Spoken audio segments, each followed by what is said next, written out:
ஒரு மட்டன் கடையில் மட்டன் ஒரு 1.25 கிலோ நான் வாங்கிக்கிட்டேன். கிரேவிக்குன்னு சொன்னிங்கன்னா சின்ன சின்னதாக வெட்டி தருவாங்க.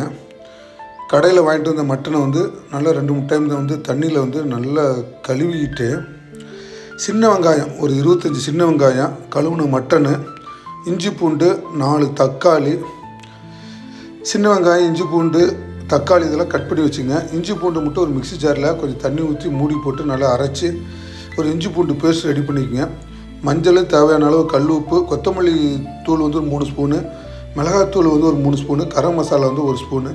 அடுப்பில் குக்கர் வச்சு எண்ணெய் ஊற்றி எண்ணெய் சூடுனதுக்கப்புறம் இஞ்சி பூண்டு பேஸ்ட் ஆட் பண்ணிவிட்டு நல்லா பச்சை வாசனை போகிற அளவுக்கு நல்லா வதக்குங்க.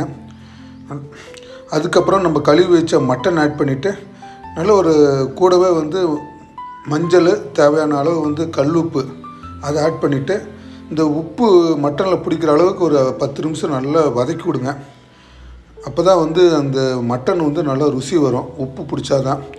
நல்லா ஒரு 10 நிமிஷம் நல்லா கிளறி விட்டுட்டு அதுக்கப்புறம் எடுத்து வச்ச பொடி வகைகள், கொத்தமல்லி தூள், மிளகாத்தூள், கரம் மசாலா நல்லா வதக்கி விடுங்க. திருப்பி ஒரு 10 நிமிஷம் நல்லா அப்படியே இந்த காரமெல்லாம் மட்டனில் பிடிக்கட்டும்.